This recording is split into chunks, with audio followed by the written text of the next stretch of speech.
Somebody give me a guillotine. I just might ride on my enemies. Talking, I fuck on my energy. Nowadays they just talk, but they talk about nothing. Nowadays everybody wanna say something. Goddamn, I'm the man and it feel like it. Give a damn about a hater when I feel like it. Not today, not today, not today, not tomorrow. Get out my way, please, I'm trying to get paid. What is up, Earth's mightiest subscribers? It is your boy Ernie, the Blerd Without Fear.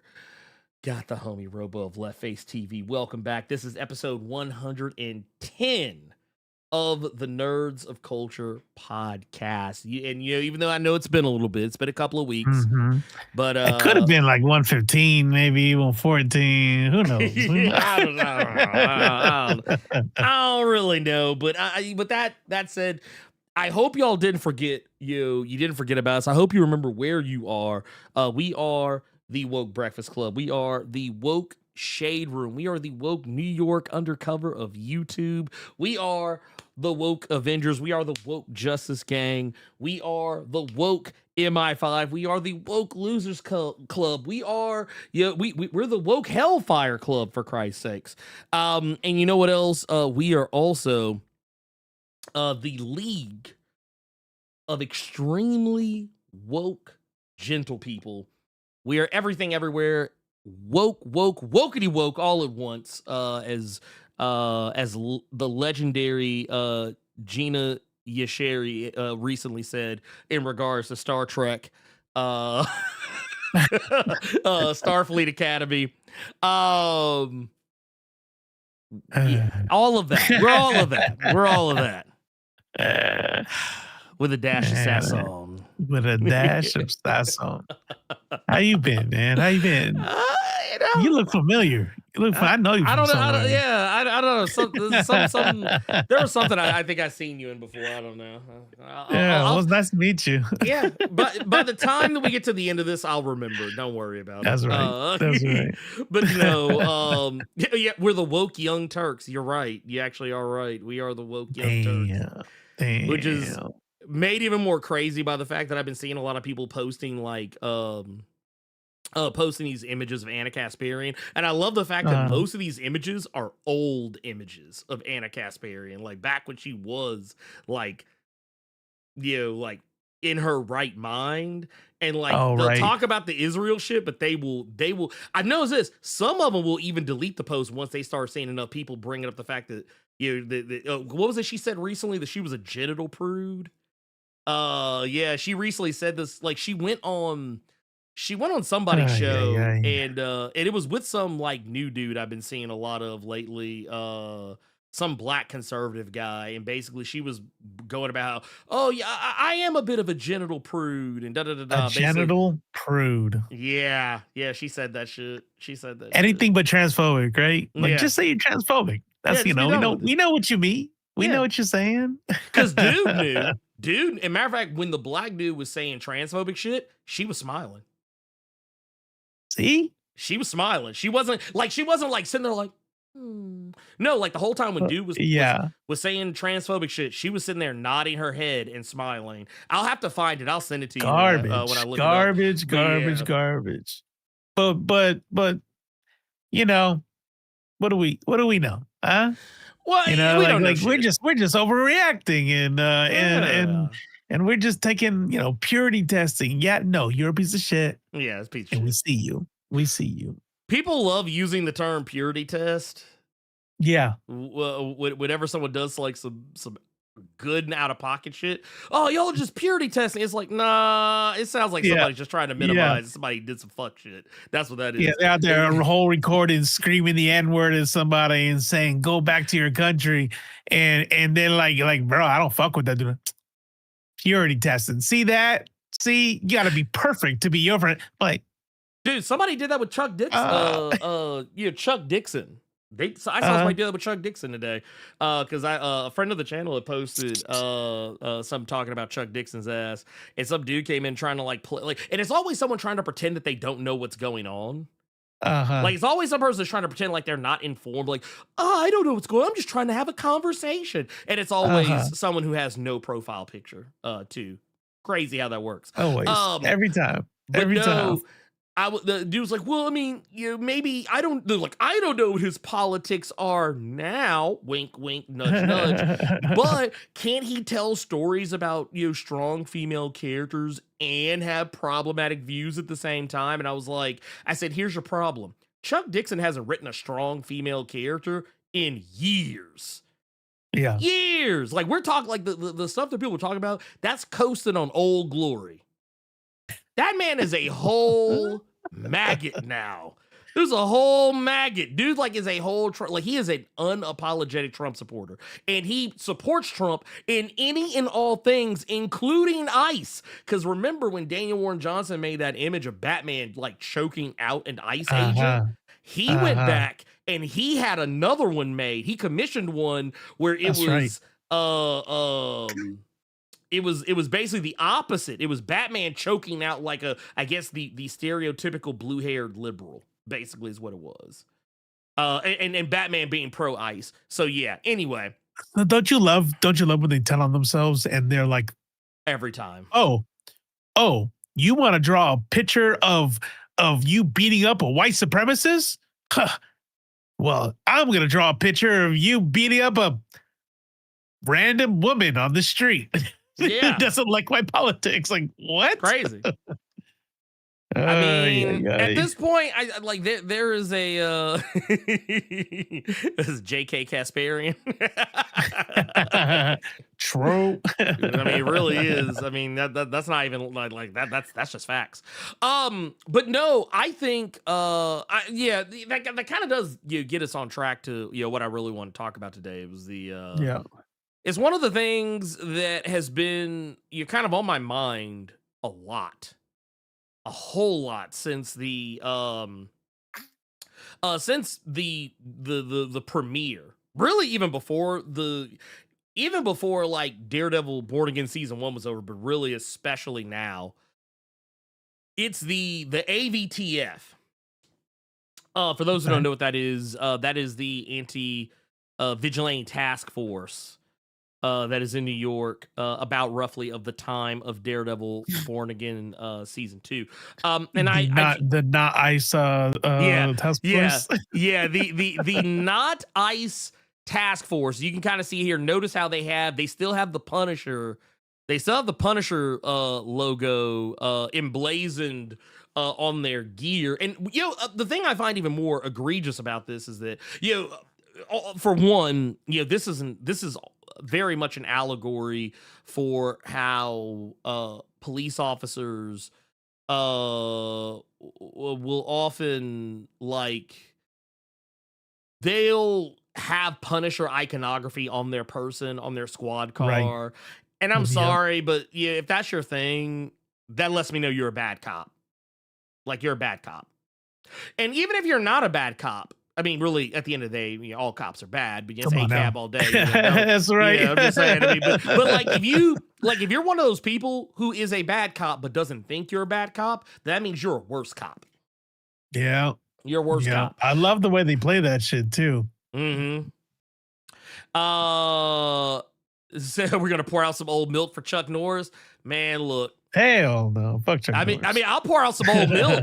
I'll pour out some old milk for Mr. 1,000 Years of Darkness. A lot of y'all might have forgot about that. How many people? Here, real quick, let's back it up. How many people remember Chuck Norris's 1,000 Years of Darkness? I should be more careful with that. He didn't specifically say it. His wife said it, and he co-signed. Oof. So yeah. Sometimes you know what? Sometimes that's worse. Yeah. Well, sometimes that's worse. Well, I think it was made even more problematic that it looked like he was filming a hostage video. But and I've never said that Chuck Norris was a good actor, that he's a terrible actor. But that is the worst acting I think I've ever seen him do in my life. But yeah, the fact that he believed that if Barack Hussein Obama got elected for a second term, which spoiler alert, he did, that we would face 1,000 years of darkness. Now, the only grace I'm going to give him on that comment is that he's technically right. And what I mean by right is that because Barack Hussein Obama was reelected, that means that we had to face what is effectively felt like 1,000 years of darkness in the terms of the last 2 Trump presidencies, one of which we're not even through yet. It just might be 1,000 years. I mean, we're only 60. Well, I mean, Biden. So we had like a eye of the storm kind of shit, right? Where there was like nothing happening, everything was destroyed. Think about that, man. That's a good analogy. Eye of the storm, right? The storm's kind of cleared out, and everything is fucked, but everyone's standing around, not doing a goddamn thing about it, right? And then what happens? The backside of the storm comes and hits you. Crazy. Bush or Trump, which is worse? I mean, on numbers, it has to be Bush, because I mean, we killed over 1 million civilians in Iraq. So, but Trump heard about that, and he's trying to play catch up. Yep. He's trying to speed run that shit. He's like, look, how that man, he pulled out Chat GPT and said, hey, what's the fastest way to beat George W. Bush numbers in 1 term? ChatGPT said, wow, that's a good question. Now you're thinking like a president. Right. That's presidential. That's presidential right there. No, Hurricane Katrina, Patriot Act. Yep. He's like, I can do that. He's like, bet, I got that. I can do that one. He's like, you know what? I'll put my best people on it. By my best people, I mean my worst people. But no, I will. To get us back on Daredevil, though, the first season of Daredevil Born Again was already hitting close to home, just in terms of police brutality, the politics of New York City, how police corruption is so rampant, is so prevalent. And not just in New York, but just across the country, that like it literally permeates the entire system to the point like it actually, like, honestly, Daredevil Born Again season 1 made a very strong case for why you should abolish police. And before anyone tries to run in here and say, oh, well, you can't just get rid of police. Here's the thing. Yes, fuck you can. You actually can. You actually can. Because just as quickly as they created ICE, and I'm not talking about like this term because ICE has been around for a while, but just as quickly as you created an entire mobilized task force with the ranks that ICE has compared to what it used to, yes, you can. Now, I'm not saying create a new ICE either, because ICE also bad. Only ICE that I give a fuck about is in my drink. Right. So yeah, if that shit don't come out in some cubes or some little round circles in my ice tray, I don't fucking want it. March 2003. March 2003. This is after the millennium ICE was created. Crazy. People talking about American institution. Get the fuck out of my face. Dude, that shit, that shit is Vanilla Ice worse. Right? Worse. He might get the wall before ICE does. Yeah, man, right? Look, I need y'all to understand something. I need y'all to understand something.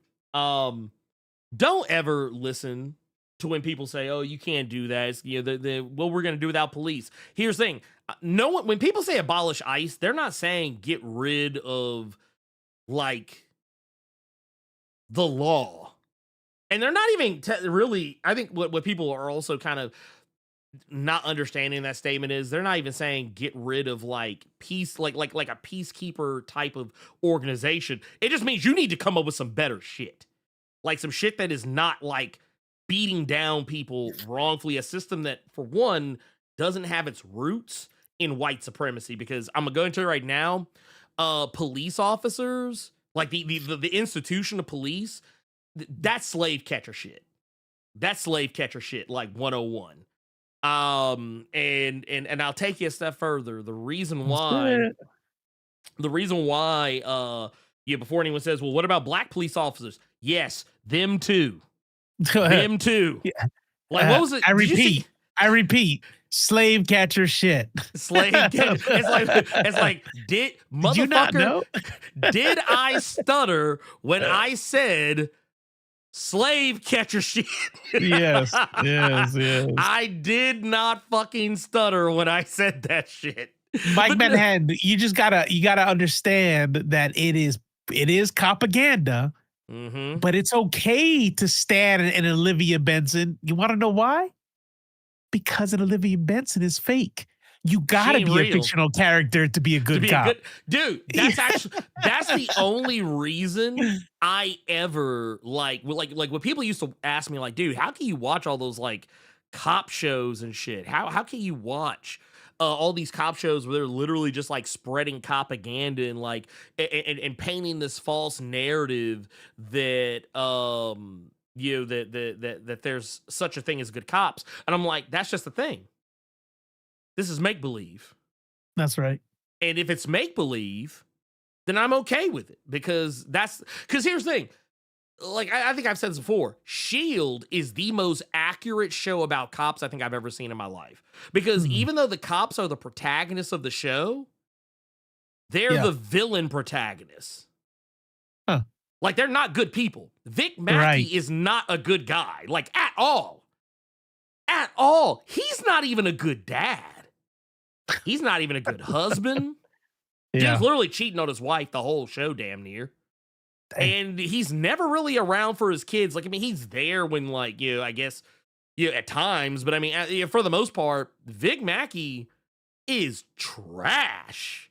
Right. Like the only people who Vic Mackey is even remotely good to are his fellow police, like not even all of his fellow police officers, just his fellow police officers on the TAC unit that he is a part of. And even then, he is still not even that good of a person because he literally goes out of his way to kill one of his fucking squad members because he thought he was a rat.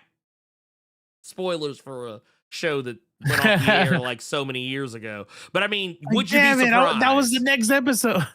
Damn. I mean, but yeah, at the end of the day, I personally just believe that, yeah, propaganda to me is perfectly fine when it's a TV show. Propaganda is not fine to me when it's real life. You just gotta like tell yourself. You gotta remind yourself it's propaganda. You know what I mean? Yeah, it is what it is. And I want to point out too that going back to this, and this is kind of, I mean, for anyone who's curious, because I saw someone say this earlier before we even went live. Say, oh, let me guess. Well, is it not enough representation? This tells me you don't know how to read because I think the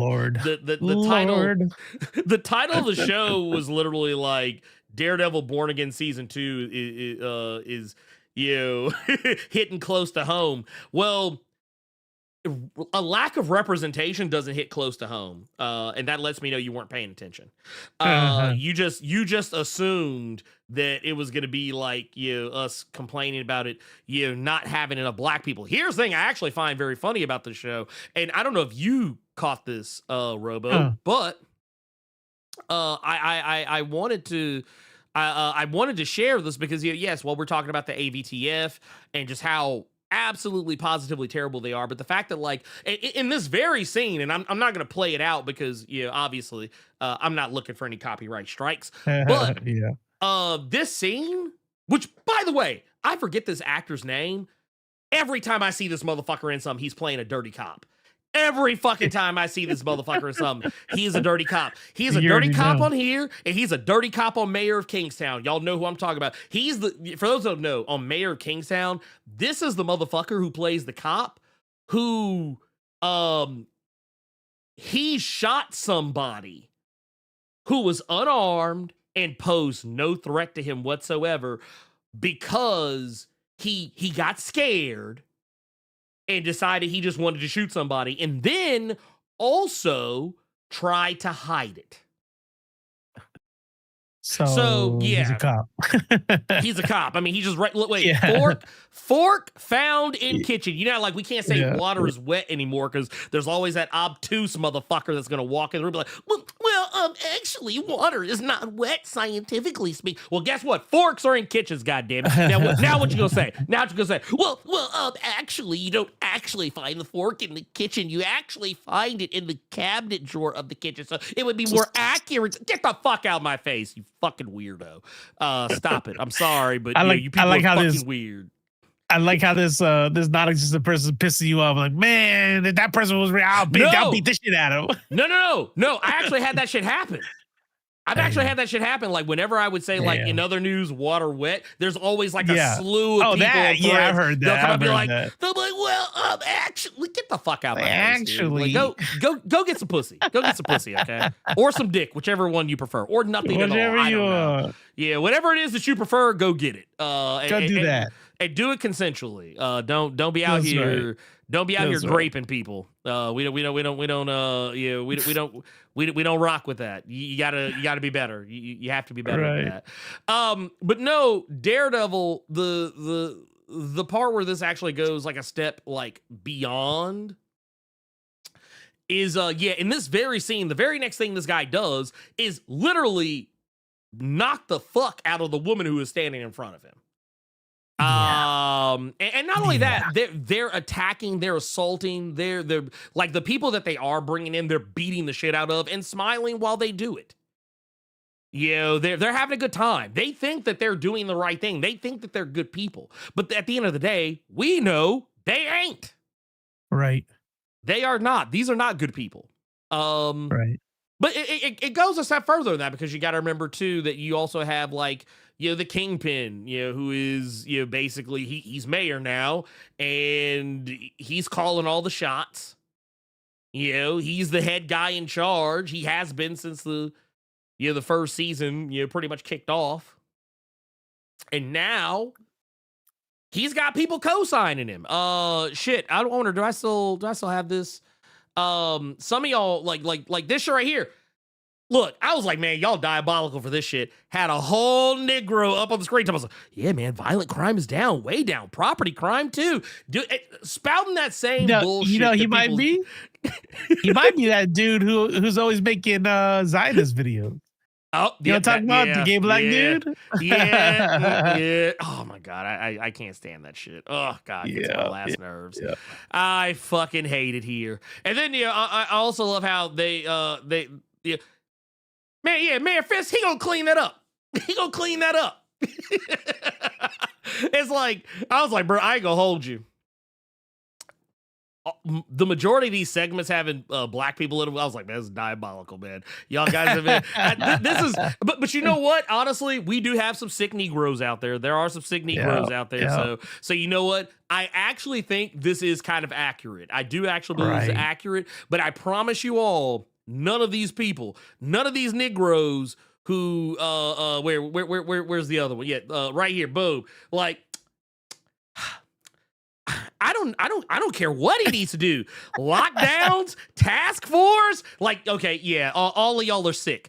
All of you, if you put if you took the little thermometer and put it up to your head, this is exactly what y'all would get. You'd be like, oh damn, man, we sick. You see that one game? There's a game where you gotta like people come into the quarantine zone and you gotta decide to see if they're sick or not. Right? Yeah, they're getting one to the dome. Oh yeah, right there. Yeah. like hold on, wait, let me check them. Hey, you know what? No. Dude, you know what the best part is like the second you put it up to them, you just go hear.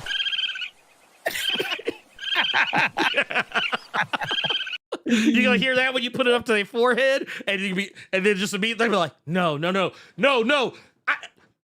I promise you, I'm just like you guys. I'm just like you guys. And the whole time you're just like,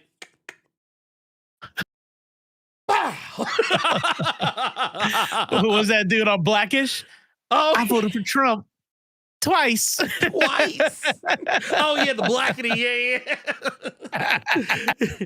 It's like, oh no. It's like, nah. You got to go, Pip. Oh, let's say Blackish. Yeah, blackening. Yeah. Blackening. Yeah. Oh my God. Yeah, dude. I hate it here. I hate it here. With that bullshit. But no. I do want to say real quick. Go off. We're talking about propaganda. Mm. Disney's not slick. Disney is not slick. So they're gonna tap into that whole look, hey, yep, we're gonna do a thing. Isn't it great? We're showing ISIS the bad guys, yada yada yada, right? Mm-hmm. But you notice all the real cops that don't like it. They're like, this isn't right. This is not what I signed up for. And it's like, it's always, man, they could never just let that shit go. It's always, but we're not saying this is all of them. This is not all of them. See, there's good cops too. Yeah, it's bad apples. It's all about bad apples.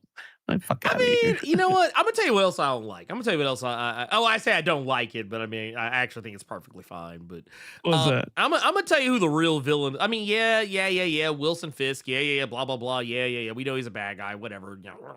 But I'm gonna tell you who the real villain.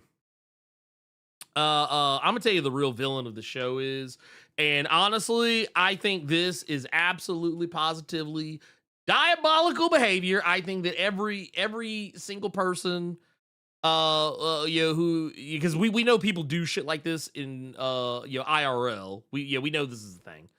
But I think every single person who is culpable in this type of activity, that Heather Glenn is perpetrating on the show, you got to go to jail. You got to go to jail. You got to go to jail. What is up with her?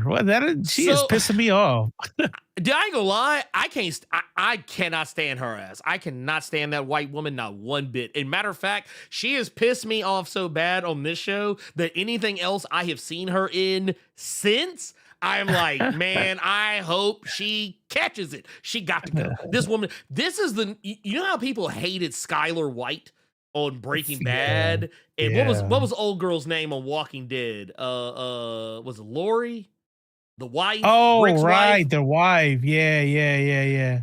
This woman has nuclear heat with me. Like Skylar White and Lori are looking for the sideline like, God damn, bitch, why you have to go this hard? They're like, why are you like this? Yeah, somebody Can I just say I'm team Skylar though. No. I'm 100% team Skylar. Like here's my thing. I use those women just as examples because, like, of course, fandoms hated them. Like, fandoms hated them. But my thing was, like, okay, I'm not gonna hold you. When I first started watching the show, Skylar did kind of get on my nerves, like in the beginning. But I think even for people who felt that way about her early on, there is a certain point in that show's trajectory where it is impossible to not see her side of things. And I'm not talking about the final season either. I'm not talking about season 4. I'm not even really talking about season 3. Like, I could make a very strong case for it being as early as season 2. Right. Like there's a point where, like, yes, is Skylar on some fuck shit at times? Yes, she is. But let's keep it a buck. In any other show, she would be the main character, probably. She would be the hero of the show, because it's like, bruh. Matter of fact, you know what I want? If they really want to be badasses, I love Pluribus. Don't get me wrong, I think Pluribus is great. But here's what I think you need to do now. You need to make the Skylar White Files. I need the Skylar White Files. I need the version of the show where it's from Skylar White's perspective and not Walter White's, because I'm gonna promise y'all, Walter, and it's even made clear if you watch the show, Walter is not the teddy bear that a lot of people want to think he is. He's a piece of shit. And I'm gonna tell you right now, I agree. I watched it the first time, and old dude was dope. Doing what he needs to do to take care of his family, and here's this lady and giving him shit and having an emotional affair and yada yada yada. But then as I grew older, and my social lens changed and my politics changed, and I'm like, he's a piece of shit. Yeah, like he's abusive. Like, what the fuck? He's emotional. He is both emotionally and mentally abusive. Yeah. And I think, and damn well, probably in season 1, season 2, like you said, that shit stopped being about taking care of his family, and that started being about him. 100%. Like, honestly, I think the moment he, first off, the moment he realized how much money he could make, it stopped being about taking care of his family. Yes. It became Yes. about him. First off, the moment he meets what was the motherfucker's name? Tuco? The moment he gets involved with Tuco, it's a wrap, dude. You know Yes. you are dealing in a criminal empire, and this is no longer about your family. This is no longer about your family. You knew you are literally engaging in heinous activity with people who are absolutely positively deplorable. There's no and you know what? Here, I'll switch it over to Lori from Walking Dead. I get it. Like Rick was laid up in the hospital. She didn't know whether this That still motherfucker pissed was me off. I'm not gonna lie. Yeah. Oh no. I'm mad. I'm mad. But see, I'm gonna tell you what. I'm gonna tell you where Lori lost me. I'm gonna tell you where Lori lost What's me. that? So it's when, like, okay, her husband's gone, and she doesn't know if she's ever gonna see this motherfucker again. Time has clearly passed, right? Time has clearly passed. It's been a while. So I'm like, okay, you know what? She found love elsewhere. It's a zombie apocalypse. Shit's like crazy right now. You got this dude who's coming in, who's been your husband's best friend. He's stepping up to the plate. He's taking care of business. Okay, yeah, that's whatever. But here's my thing. The moment that motherfucker came back, you should have dropped all that shit. That I was like, we got the dead.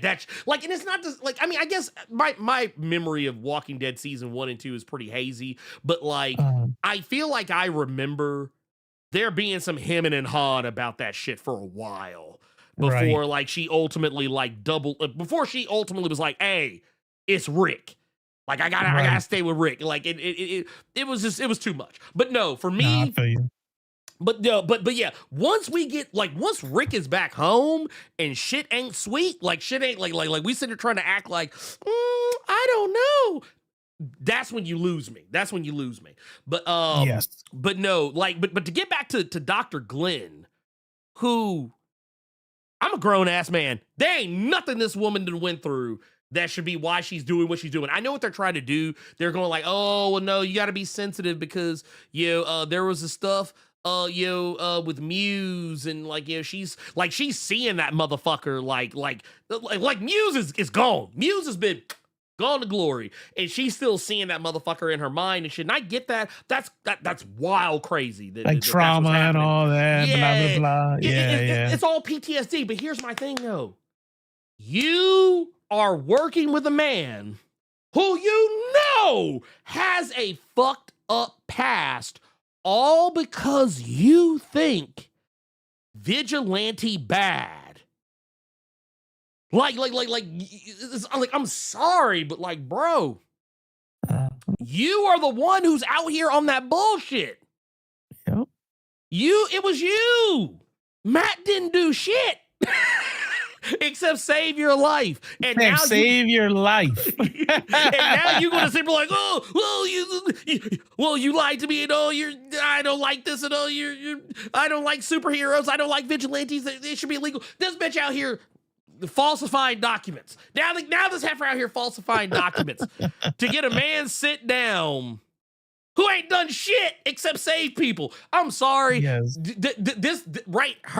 She got to go to the Hague. She got to go to the Hague immediately. She needs to be in somebody's gulag. In the gulag. And here's the thing. Don't Disney-fy this shit, Marvel. Don't Disney-fy this shit. Try to be like, have her come back later talking about some, I realize the error of my ways. You know damn well that's what they're going to do. Oh, I know. And the thing is, it makes me even more angry. But no, if they try and pull that bullshit, no sir, no ma'am, no ma'am. Yeah. Get your ass like if she try and pull that bullshit, like if they try to rehabilitate her, you gonna see me like raise my lip like, get your ass on somewhere. Go on. Get your little funky ass on. But what was old girl's name? What was old? I keep forgetting her name on Andor. The white woman that she was like the main woman that was in the Empire. The politician. Oh, yeah, no. She was the evil one. Right? The evil one. Yeah, her. I forget her. I cannot remember her name right now to save my life. I think it starts with a K or something like that. But that honestly, her name is not important. What she did infinitely, infinitely important. Yeah. Oh no, it wasn't a K. It was a D. Deidre Miro. That was her name. But yeah, she got to go. She got to go to the gulag. She has okay. First off, if we don't get to the end of Daredevil season 2, and Dr. Glenn, if Dr. Glenn is not sitting in the raft by the end of Daredevil season 2, Yeah. we got to fight. Like me and somebody. There's a problem. Yeah. No, me and somebody from Disney gonna have to square up because I'm sorry, but there is no fucking way. And don't y'all dare try and rehabilitate this diabolical ass woman. Don't y'all better not do it. You Do not do bet it. not. I'm gonna tell you right now, if y'all do it, Dead to me. ooh, that's it. Dead to me. I'm sorry because it just I hate when TV shows make me hate people this much. Right. I hate when I still haven't gotten over Joffrey. Oh God, dude! Like, what's his name? The Bolton, Michael Bolton, whatever his name do that made Reek. You're talking about Ramsey Bolton. Ramsey. Yeah. Not Michael Bolton. So I mean, fuck him too, probably. Dude, but right. That dude is probably like, I'm not saying shit. I love Trump to death, but goddamn, why does everybody have to come out and say that shit? Right. he's like, yeah, keep that shit. Well, yeah, what was it? Because Josh Duhamel got in trouble today for some like where he was like, oh man, celebrities should stop talking about politics. It's like, oh, see, okay, you just told so yourself. you voted for Trump. That's right. You voted for Trump. That's like also, you know what? Okay, here's the energy I need y'all to be moving with. This is the energy I need y'all to be moving with in 2026, moving forward in perpetuity. I need y'all to be on Christina Ricci time. That's what I need y'all to be on. Yeah. I need Miss y'all. Rachel, Christina Ricci. Man. One of those two, right? They're different flavors, right? Right, yeah. But if you're gonna be kind, be Miss Rachel. Yes. If you are subscribed to violence, be Christina Ricci. Yes. Or Ricci. Yeah. Well, I mean, I just loved it because I don't know. Did you see what she did that had everybody like freaking out? I mean, I saw her series of posts where she's like going to people's things and being like, fuck you. Yeah, that was it. Yeah. I was like, bro, let's go. I was like, man, I said, y'all done pissed off Misty Quigley. Y'all don't know how bad y'all done fucked up. Y'all done pissed off the Yellow Jacket. Lord have mercy. Oh, boy. I love it. I'm absolutely positively here for it. And you know what? I think everybody else should be too. But yes, Heather Glenn, she got to go to the gulag immediately.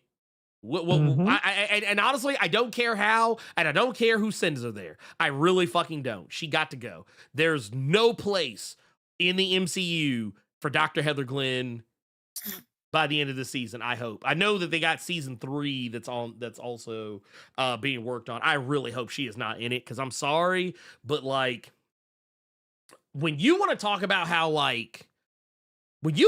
diabolical some characters can be, like, Heather Glenn is the most dastardly motherfucker in the MCU who does not wear a fucking mask or have superpowers. Like, she really is. I'm sorry. Like, that's the type of shit. I'm like, dude, nah, you're cooked. Right. Absolutely cooked.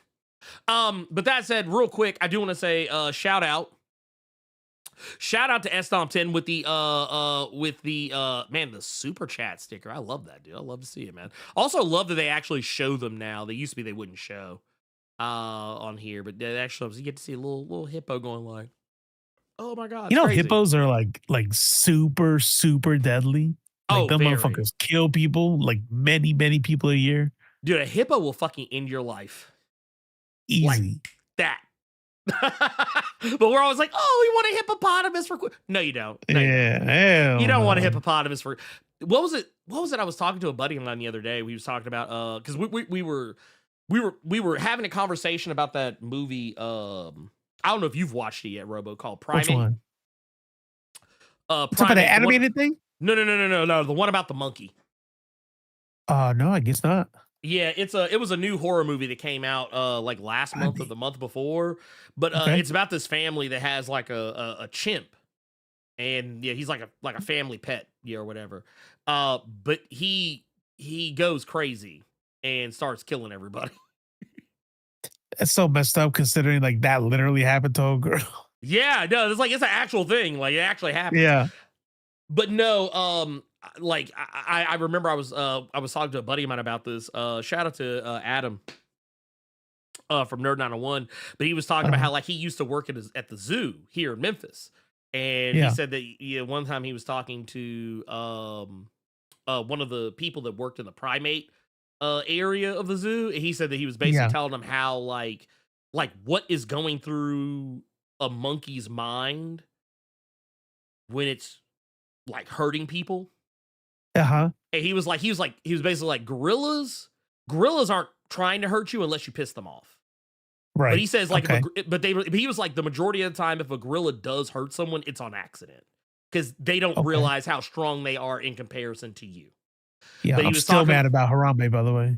Oh no, Harambe all day. Harambe should still be here. Matter of fact, I agree with some people that Harambe was the point of divergence in our timelines. Like the moment Harambe Oh, died, that was yeah. when the timeline just went We were smooth the fucked. fuck off the rails right Yep. there. Yep. So yeah, I 100% agree with that. I think I forget which monkeys. I think you said chimpanzees. Like it's just uh that is malicious. Like they actually are trying to cause you It killed like for fun type shit. they are taking pleasure. They're taking pleasure in the instance. Wow. But he said now orangutans, they just want to see like when they do it, it's curiosity. So Like orangutans like just like scientists and shit. I don't yeah, know. they're trying to Let's see. see. Oh They're trying to shit, it figure died. out what's in you. They're trying to figure out like they like he's like if they pull Yeah. your arm off, it's like it's not because they want your arm, it's because they're trying to figure out how you work, like what's inside you. Well, So yeah, that one lost his arm too. Well, yeah. shit.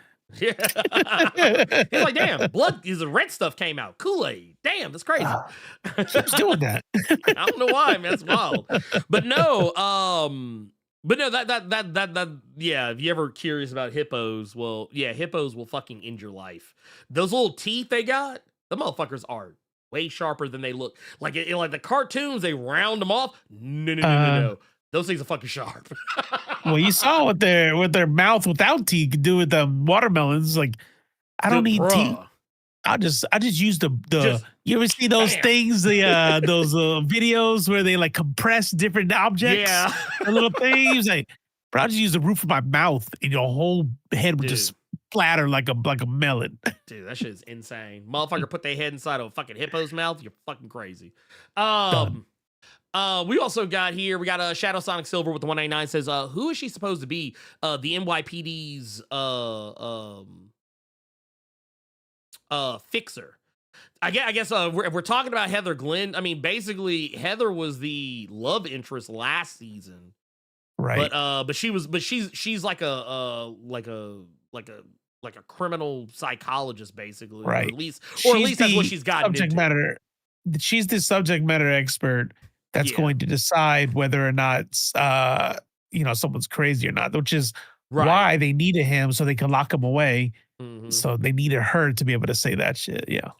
Yeah, because that's the thing. I think some like if you're I don't know if I actually have it, but like the swordsman, the guy who was in he was present during Hawkeye as well as the previous season of Daredevil Born Again. Basically, they're trying to lock him up, but basically what Heather is doing is she's cooking the books. Like she's going back and changing his answers. She was basically giving him a psych eval, and he was giving very normal answers. And now she's going back and she's changing all his answers to make him look even crazier than I guess a person would have to be to want to be a vigilante. Got it. So yeah, there's that, and then we got another one here. Yeah, she's not going to the raft; she's going to the White House. I mean, she might. Honestly, the thing is, Heather, yeah, and this is where Marvel, the Marvelification, the Disneyfication of certain characters, because I saw someone talking about this today, talking about how the character trajectory of Karen Page is so different in the MCU from what it Uh-huh. is in the comics. For those that don't know, in the actual comic book storyline, Daredevil Born Again, Karen is, yes, a love interest for Matt Murdock, but in the comics, their relationship is very different. Like, it has a very different Really? trajectory. In the comics, Karen got strung out on drugs and became a whole like porn star, south of the border type deal. Uh, it basically gave up Matt's secret identity as Daredevil. She gave that shit up for a hit. Yeah, problematic to say the least. And I'm gonna give you three guesses. Women, right? Right. I'm gonna give you three guesses on who wrote that storyline. And see if you can figure out who it was. And I'll just say this. My only hint is that he's a legendary comic book person who may or may not have been the only comic book writer to ever direct a comic book movie. I don't even know. It was Frank Miller. Ah, So it should be no surprise. Wait,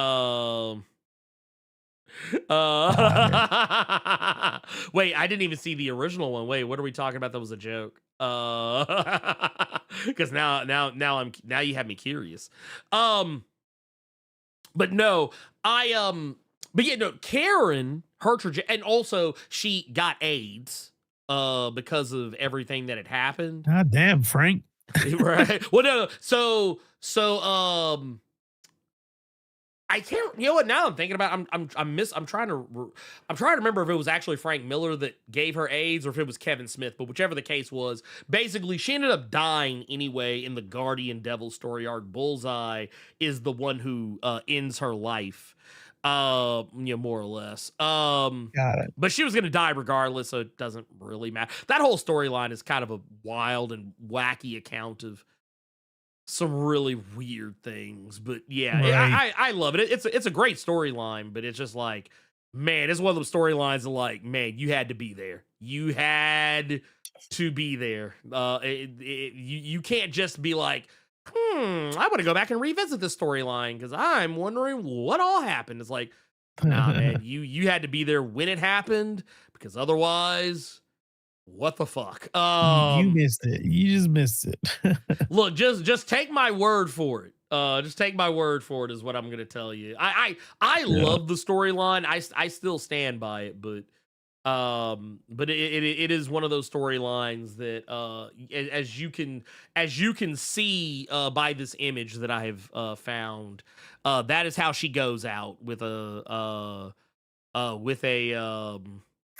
billy club in her chest. Golly. Yeah, she goes out pretty hard. But now Heather Glenn is another story altogether. Uh-oh. Heather Glenn, they're doing a little bit of revisionist history with Heather Glenn as well. If for those who if I remember correctly, so the way she died is a bit different. Okay. The way she died is a little bit different. Basically,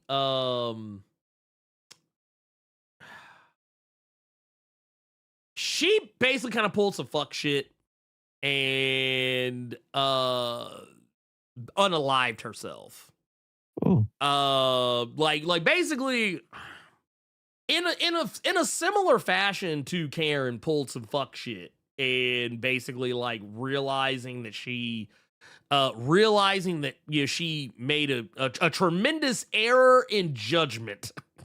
Yeah. she ends up like it's one of those, man, I'm not gonna hold you. That is one thing about Daredevil comics that are never they're never gonna beat the charges on.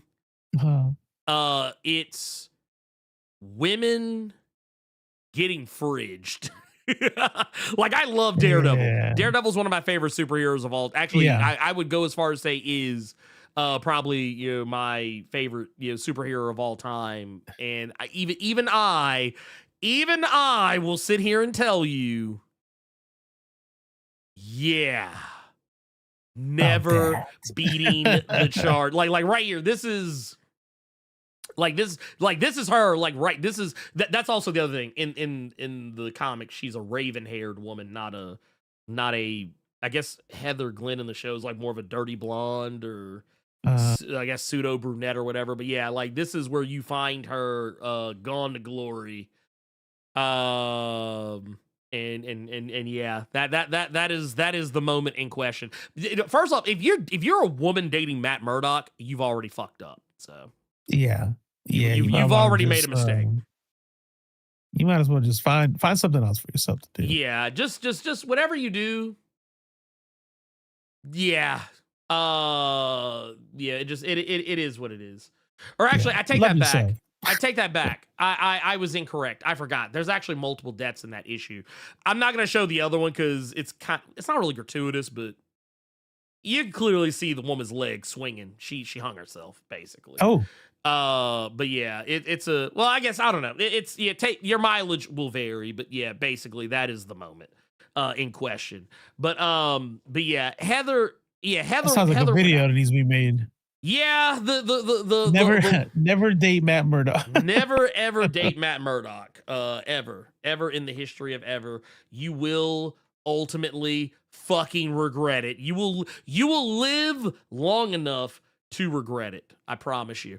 And then we also got right here another one. Shadow Sonic Silver says, did Disney own Marvel by the time of the first Cap movie? I remember that movie whitewashing, insane washing the hate monger and Red Skull a lot. So if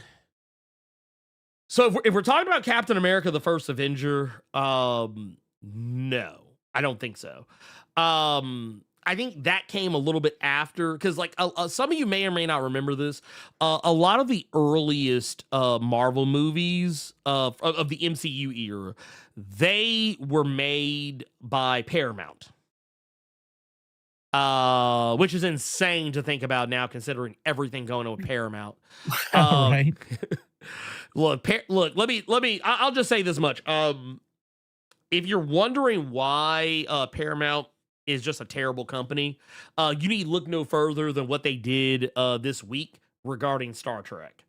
Having canceled their newest Star Trek show, and the only reason that season 2 is happening is because they'd already shot it. Like I often tell people, man, nobody hates Star Trek more than Paramount. So there you go. That's some shit. And I don't know if you saw it, but some of the stars of Starfleet Academy have like responded to the whole thing. But yeah, I think Gina Yashari, who is the one who plays Lura Thok, she had a really interesting response to it. And yeah, while she didn't like go like scorched earth or anything, but she basically let you know where she stood with it. And I thought that it was a very good response. I think in my humblest of humble opinions. But yeah, man, I like, yeah, there is one thing that did happen. There is one thing that did happen with this whole deal. And I don't know if you saw this or not, but I believe it was the showrunner of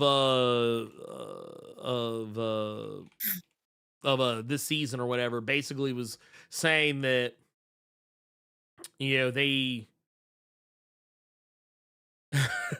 basically seemed shocked at how much this show was replicating real life. Like they seemed like, which I thought was insane. I think is absolutely insane. Yeah, this is here, let me pull this up so you guys can see what I'm talking about here. But this is it. Here, let me mess with this. Like, well, no, not that. I don't want to do that. Thank you very much kindly. But there you go. But like right here, you can kind of see kind of like where we're at here. But basically they said it's humbling and, for lack of a better word, spooky. The writers, both the comic book writers from the 1960s and on, and the writers in the writer's room of this show, were all big students of history. In the first iteration of the Mayor Fisk story, both in the comics and in our first season, the idea was to track the rise of a powerful figure. So we dove into the history of autocracy, the history of Nero, of how you create a broken society on the back of one extremely powerful individual. Everybody knows the past is prologue. So when we dove into the playbook of autocracy and we wrote our story, did we know it was going to end up here? We couldn't have. I mean, if I was this good at predicting stuff, I'd be writing.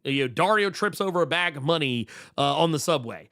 I wouldn't be writing anything about politics. You look back at stories that were told by Virgil, Frank, Miller, Stan Lee, Bendis, Brubaker, and then you try to add your own twist of things. But wow, this one, most everybody involved was a little bit shocked at how prescient it was. But I'm gonna say this: how the fuck did y'all not know?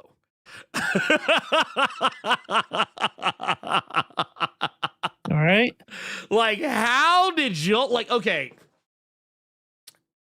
Like, I'll give them a little bit of grace in terms of like the fact that because I think some people also need to know this. When you look at the timeline on these shows, Daredevil Born Again season 2 was being filmed while season 1 was still like coming out. So, the elections and, and everything, the way shit was swinging had not fully, swung, quite, the way I think a lot of people were probably thinking maybe it would or would not go. Mm-hmm. But like by the time you get to this, but even by the time that they were filming that stuff, I think some stuff was pretty obvious. I think some stuff was pretty obvious. I think some stuff was pretty much right there on the wall. All you had to do was just look. Yeah, but it is what it is. I might be a little more radical today because last night I watched Judas and the Black Messiah for the first time in a while, and that movie always makes me angry. Yep. So yeah, I might be a little more on one than usual. But if you're wondering why, that's why. It's always a good time to it's always a good time to get radicalized. Oh yeah. Sometimes I find myself getting a little comfortable in my seat.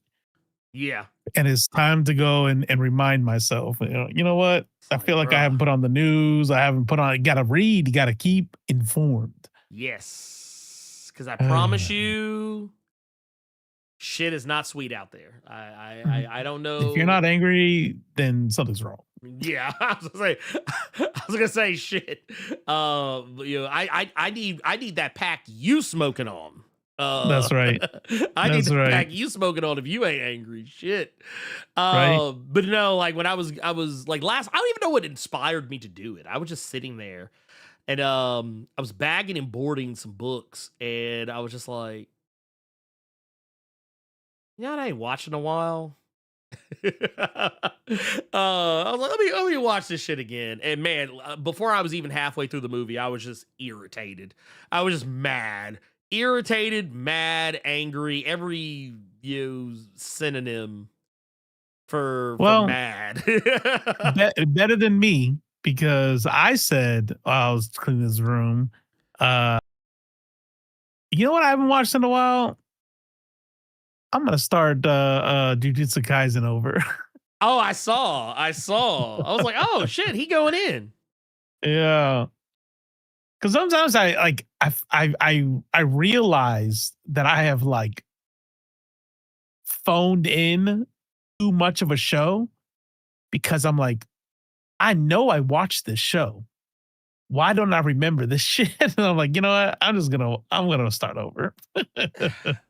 I do that sometimes. I'm guilty of that sometimes. There's some shows where like either I'm not paying as much attention, or Mhm. like it's maybe not to say like I'm just completely dismissing the show, but like I'm clearly not like locked in.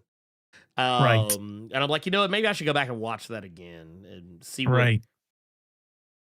see what my perspective is, maybe Mhm. possibly, because goddamn, man, there's some days I'm just like, bruh.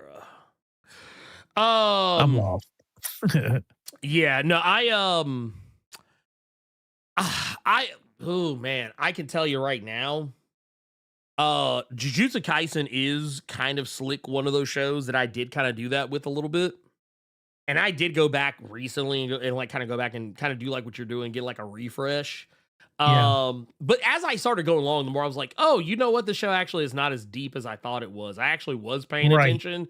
It was just like they just weren't very clear about some shit. And now Right. in season 3, they're almost being too clear about some shit. Like Uh, I don't remember exactly where I saw you were at, but in no, I'm season still this 3, first season. For okay. season one, I'm in season one. Yeah. So now they're in like the culling game, and it's like they had like a whole episode basically just explaining the rules, and I was like, bruh, I ain't gonna hold y'all. Y'all could have just got straight to the fucking fighting, because I feel like I'm not gonna remember any of this bullshit by the time that like it becomes relevant, for the show. Sometimes it's No, just I feel like you. that. Yeah. Yeah. It is what it is. But season 1, I did go back and rewatch. Season 2, not so much. Because I think season 2 was a lot more like straightforward, Right. in my opinion. But there was another one though. There was one show that I did feel like I kind of wasn't all the way locked in and had to go back and rewatch it, and it was Gundam G-Quux. Like I Oh, liked the really? show, but like I had to go back because like they do a lot of like callbacks to like old Gundam. And I was like, man, Uh, I feel like I missed some shit here. And I'm like, oh, yep, I did. Like that was a show I was like, I actually did miss something. I actually missed something that was brought up. So there's definitely that. yeah. But no, let me ask you this. And then we'll move on from Daredevil. We'll read a super chat and then we'll move on from Daredevil. All right. What did you think about the episode, it coming back, season 2 premiere? Did you think they did good? Think they did all right? Yeah. Yeah. I definitely am digging the way that we're watching Matt Murdock lose it. Yeah. Um, and I know we're about to talk about it in a little bit, but I do find it interesting that Matt Murdock seems to be going through the same kind of shit as Invincible dude is going Oh through. yeah. Like he's letting shit get to him and he's like going Yeah. super ham on some shit, you know? Um, yeah, I think it's dope. And we said something last season at the start. You said this feels like a comic book show. Like this Yeah. feels like a comic book, and this is what we've been waiting for. Like instead of this like hyper, deconstructed. Like, what if it was the real world? Like, nah, it's a comic movie, and that's what's happening. This motherfucker's dodging bullets, throwing batons, and like swirling around when this dude just got shot in the head. Like, who cares? That's just badass, Yeah. And even the last shot, no pun intended, was dope. Was dope. Like I was like, Yeah. okay, Yeah. let's The do it. the I'm happy. only thing they can do for me is give Bullseye an actual costume. Yeah, put that thing on his forehead. Yeah, Yeah, yeah, like I'm like, "Man, can we please get like a legit costume for this man? Why are we trying to make this dude look like a ninja? Like, why? What are we doing?" right. But that said, Let's hit our let's hit the super chat. We got another one from Shadow Sonic Silver with the 499. Says, so they're just now finding out what that Wilson Fisk is modeled heavily after Donald Trump ever since the 1980s. I'm genuinely disappointed in them. No, oh my god, yeah, once again, this is going back to that statement from the showrunner. It's like, dude, how do y'all not like? How is it the motherfuckers that are writing this shit don't see this? Like, I can get the people watching at home, but how's it the motherfuckers that are like overseeing it not seeing the writing on the wall? Right. Because they're white.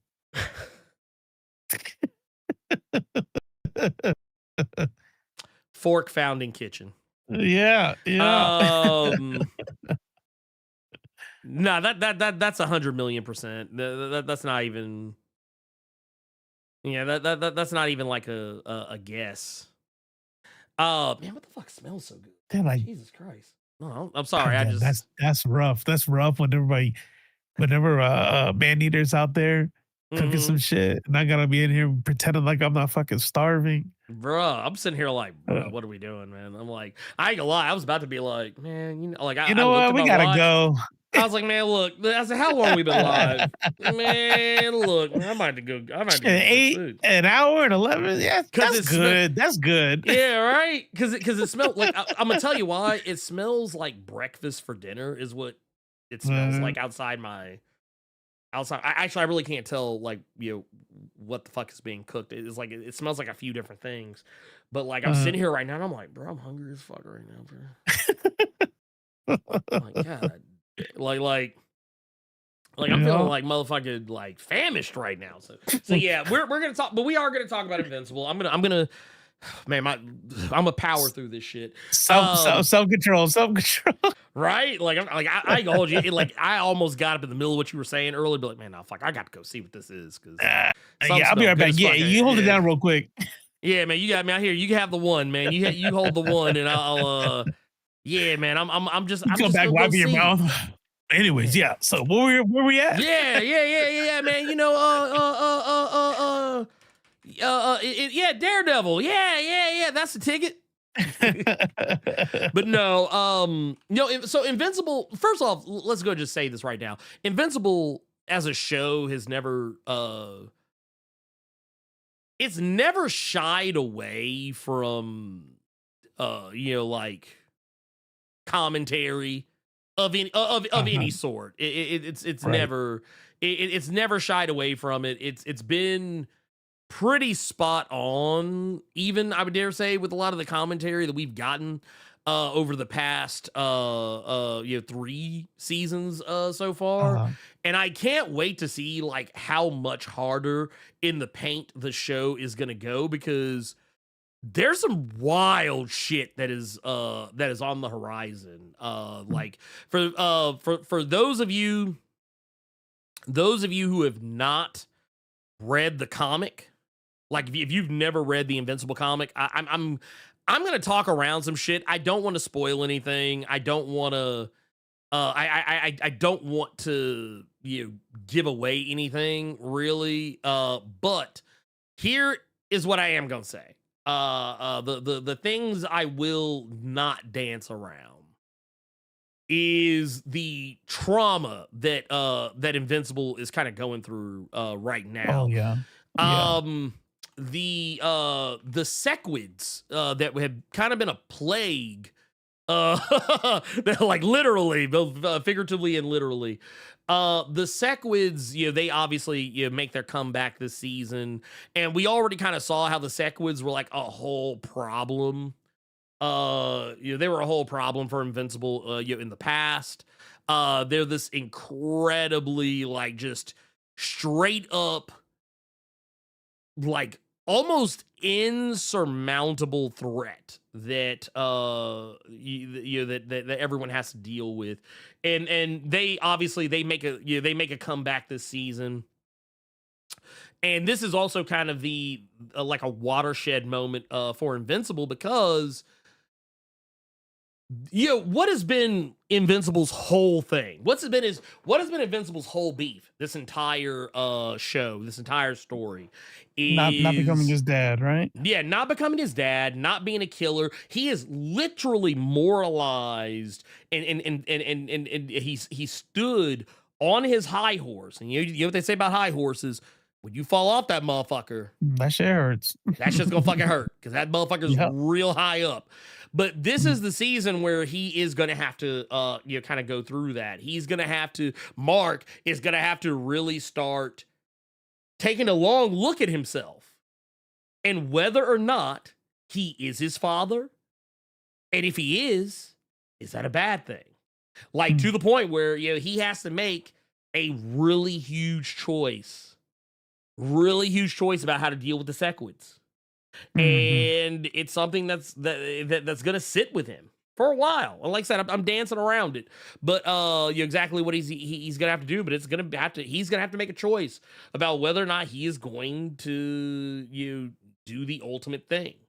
And we haven't gotten to Thrag yet. I mean, technically we have, like we've seen Thrag, but that's another character he's gonna have to make that kind of a like basically all the roads he's on right now are kind of building up to him having to become the person he's gonna have to be to face Thrag.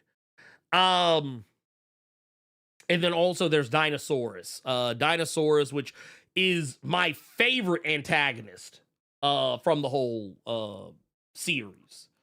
Yeah. Dinosaurus is just amazing. He's basically the Hulk. More specifically, he is Devil Hulk because he is not only a person who can turn into a powerful monster, but he is also a person who could turn into a powerful monster who is very hyper worried about the environment. Which for some people may or may not remember this, but it was a thing that it was kind of a plot point that got lost along the road of Immortal Hulk.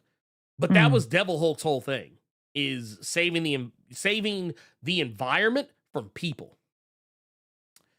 So yeah, that was a really cool little bit of plot development for Dinosaurus over the course of the show, to the point that like he actually goes out of his way to destroy humanity to save the Earth. Some of my ex-1999 fans out there probably, when you saw Dinosaurus and his whole MO, you probably got you probably had like a flashback to the Dragons of Earth from that anime manga series. The Dragons of Earth were 7 individuals who wanted to destroy humanity so that the Earth could thrive. It's pretty crazy shit. I do love how like they can just have these ridiculously silly names on such a serious show.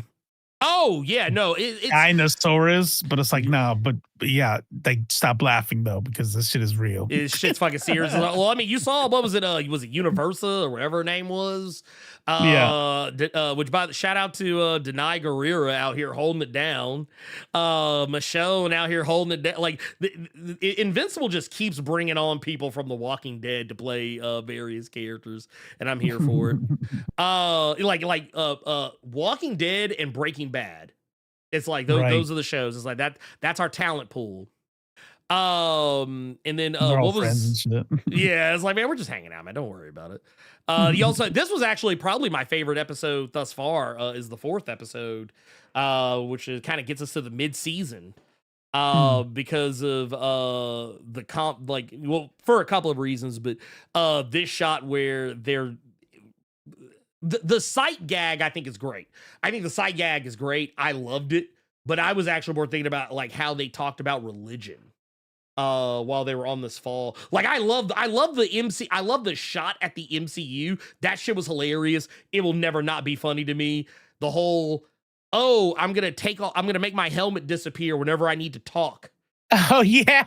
Like that part, like, because the thing is, they were doing it throughout the episode, and the whole time I was like, they are shooting so many shots.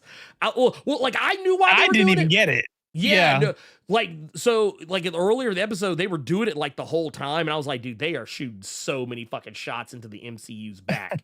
I was like, they are kicking because the MCU does that shit every They time do. Iron Man needs to like say something important. Whenever Black Panther needs to say something important, like anybody who wears a fucking or like Spider-Man, Right. Spider-Man, he's got to say something important. Captain America, he's got to say something important. You know, it's like, you know, motherfuckers are always doing that shit. Right. But what I loved was that they did finally address it and then really leaned into it. But no, Right. I love the conversation about religion, how like, oh, you Oh, real hell, quick, you notice he shot shots, but then gave some props. Like I like how he did it. yeah. Like you guys are like, but then all of a sudden they're like, all right, that is pretty cool though. Isn't it pretty cool? Yeah, no, like they're shooting, and that's the thing I think it gets lost in some people is that they're only going to focus on the shots that like the negatives. They're never going to talk about the positives, because it does look cool. It does Right. look cool. But no, I love that the way they talked about religion. I thought was really interesting too, just because he was like, you know, you don't need hell, you know, to be good. Like, you That's right. know, yeah, like the idea, like the way they treated hell as like, yeah, hell exists, but it's not for what you think. Like I always Mhm. like that aspect of how Invincible tackles certain things, like certain aspects of like the real world. The comic does very similar things a lot of the time, and I think Mm. that's why I love that comic as much as I did. Like I remember when Invincible the comic originally came out, I was not even a very huge fan of it. Like I liked it, but I mean I wasn't like, oh my god, this is the greatest thing I ever fucking read in my life. Oh my god, blah, blah, blah.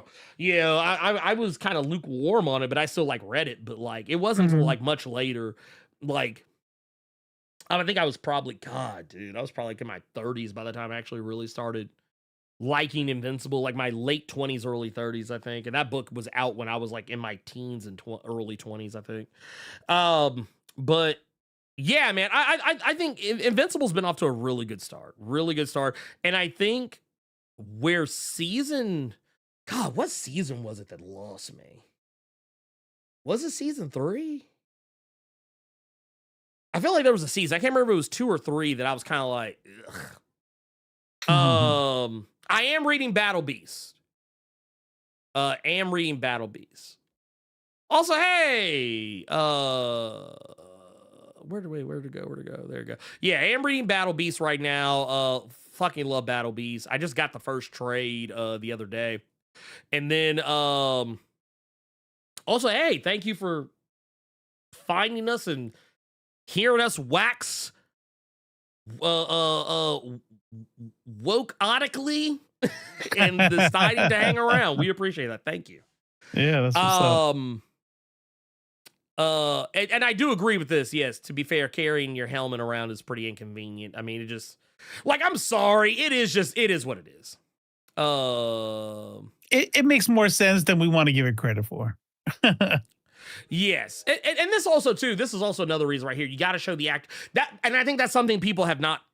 I think Right. that I think people don't understand this, but it's one thing to identify with a character who is wearing a mask when you're reading a comic book. That's a very different Mhm. thing than being able to identify with an actor who is wearing a mask and you can't see his face, you can't see his eyes. Like, I mean, there's a way to do it, and I think Marvel has not really figured it out. But like, and I Mhm. don't like giving away good ideas for free.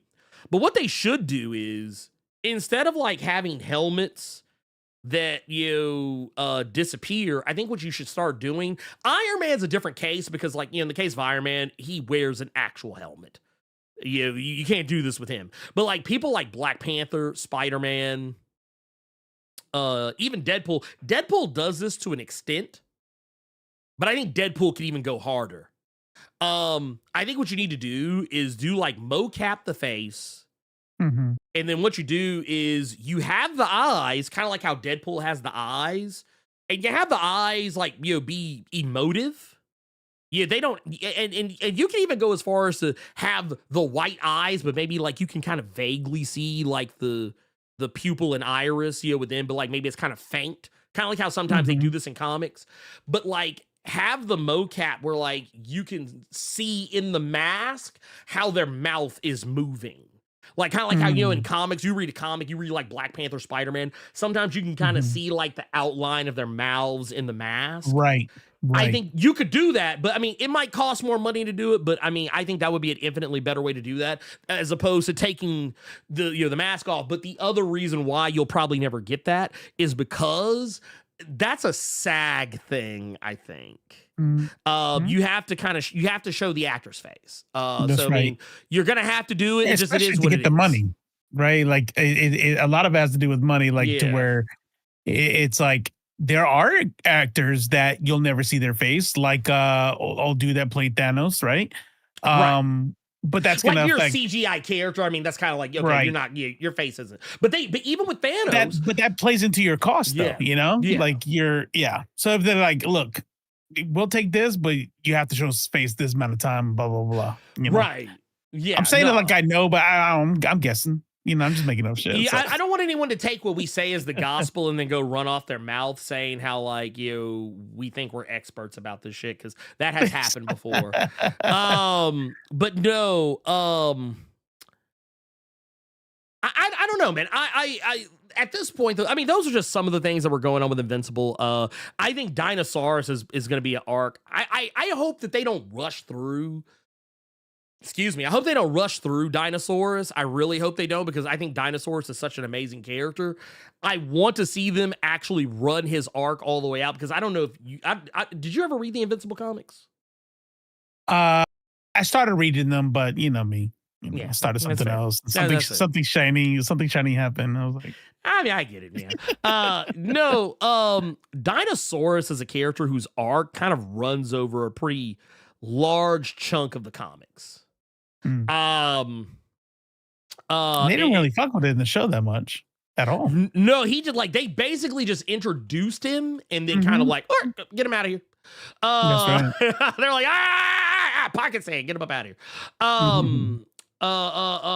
But no, Dinosaurus, he is in the comics. I think like he kind of kicks in like right before issue 70, and he's around till issue 100.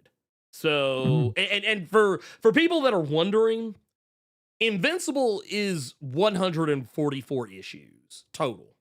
That's not including like spinoffs like Capes and like all the other books or whatever. So he's he's not there for like the entirety of him. He's there for a pretty big chunk. He's around a lot more than Powerplex is. So there's that. But I hope that they actually let his arc stretch over this season and the next season. I really hope they don't try and speed run Dinosaurus. And I don't think they are. I think they're going to get back to the Viltrumite shenanigans. Right. But speaking of, I want to ask your opinion on something. How did you feel? I don't know if you, at first, I mean, you probably didn't, I don't know if you even saw this discourse, but if you did, how do you feel about people only just now putting 2 and 2 together that the Viltrumites were Nazis?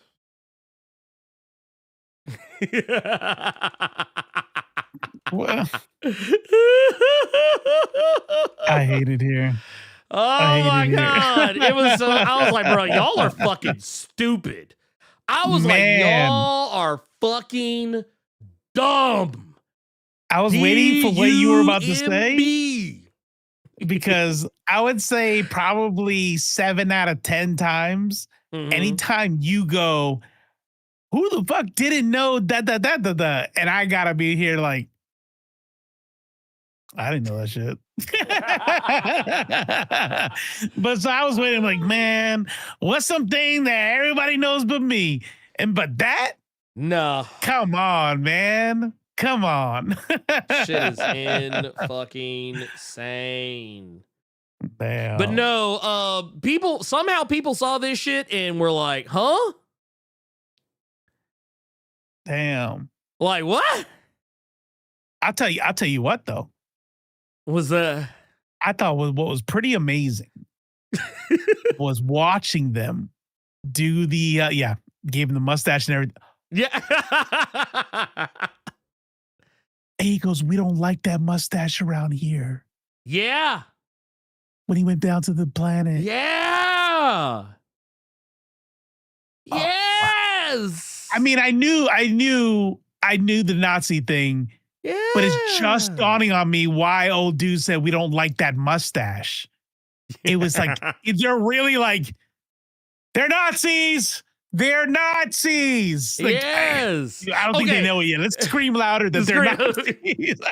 Like, you know what, man? I almost did something, but I'm glad I caught myself because, like, I don't want to be ableist or problematic. But you remember how, like, back in like the 80s and 90s, people would do like the sign language thing, trying to like spell so like that. I feel like that's what you almost have to do to people sometimes now because like they're you just not need crayons.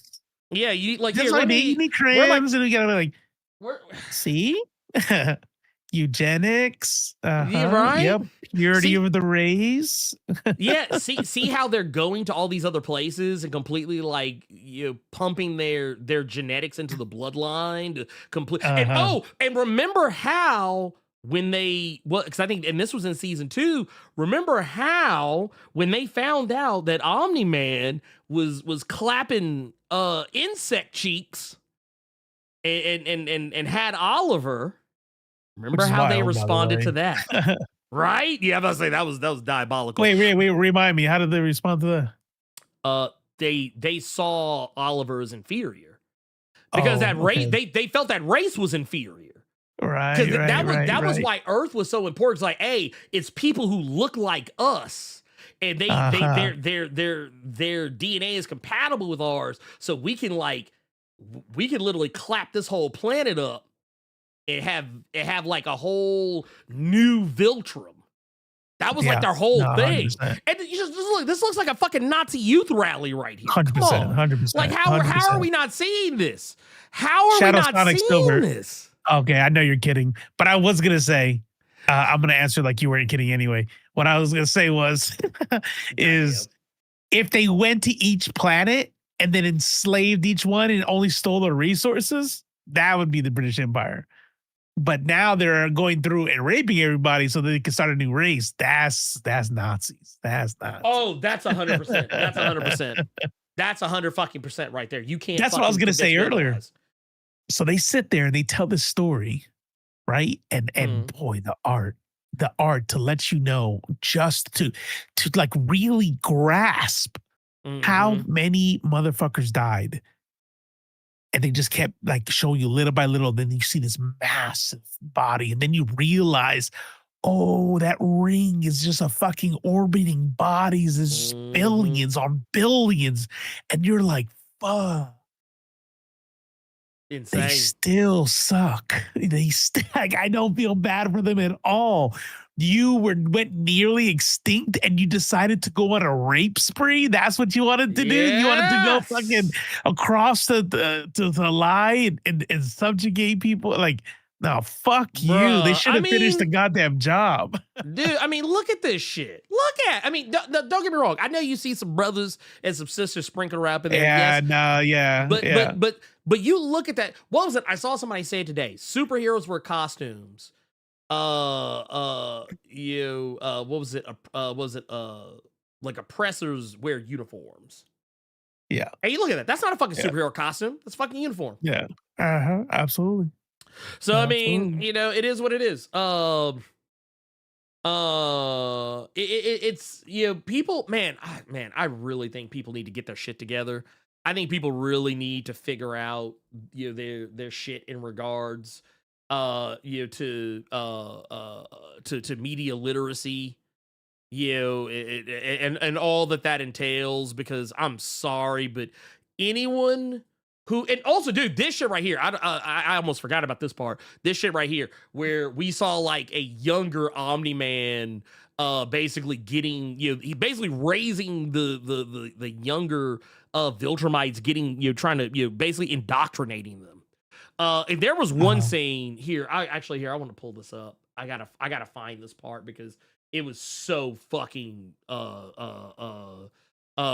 gut wrenching. It was so gut wrenching to me because it was a scene where he put his hand on the back of the little black girl's head. You know, here, where is it? Yeah, bam, bam. Right here, bam. This is it. This shot right here, I was like, bruh. I was like, He's about to smash her head into the ground. that's what I thought. I honestly thought Yeah. that was what was about to Yeah. happen. I was like, bro, Yeah. he is about to do some shit that because okay, I'm gonna tell you guys something crazy. You're probably not gonna believe me if you've never read the Invincible comics. Something really weird is about to happen, and I'm not gonna go into detail, but just know that Omni-Man. You remember how earlier I was going off about how there's no way that you're going to be able to make me be able to sane wash Dr. Heather Glenn on Daredevil Born Again season 2. Right. I'm gonna go ahead and tell you right now, Invincible is about to give you a real big ask. With and they kind of have With been, the dad, right? yeah, with the dad, and Yeah. I'm not even talking about him just like, realizing that he fucked up, because technically they've already done that. But there's another one that's gonna come up. You're gonna be like, bruh, how? How? Okay, all right, I guess, all right. I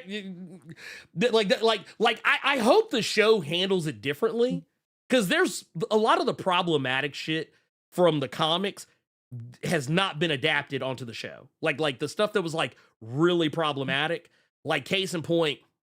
Oh, girl. Yeah, It kind of just like glossed over that. That was nice. Yeah, like basically she moved on and met a nice guy, and so far that's all we know. But in the comics, she moved on, met a nice, supposedly a nice guy, and that dude turned out to be a whole piece of shit who was beating the brakes off her ass. And then we really just never see much of her, from that moment, going forward. And they, so far, it seems like they're kind of just letting Amber have a nice, happy ending. And if that's the case, I'm perfectly okay with that. What they did with his best friend, because in the comics, they had them dudes saying all kinds of problematic homophobic stuff for a good chunk of the comics before like dude finally like came out as gay. Whereas on the show, it's like, okay, he's just, we're just gonna do that off rip. We're gonna speed run to the gay. So that way, we kind of get around that. But like, yeah, you're gonna be asked, there's gonna be some big asked of you in regards to Omni-Man. I'll just say that. But like the fact that he was basically he was indoctrinating the youth. That's like I mean, there's no other way to look at this scene right here where he's. Oh, if you go back to the one where his hand is on her head, one thing I did catch. Oh yeah. Which I thought was interesting. Mm-hmm. Is that face he made right before saying she got the answer right? Uh-huh.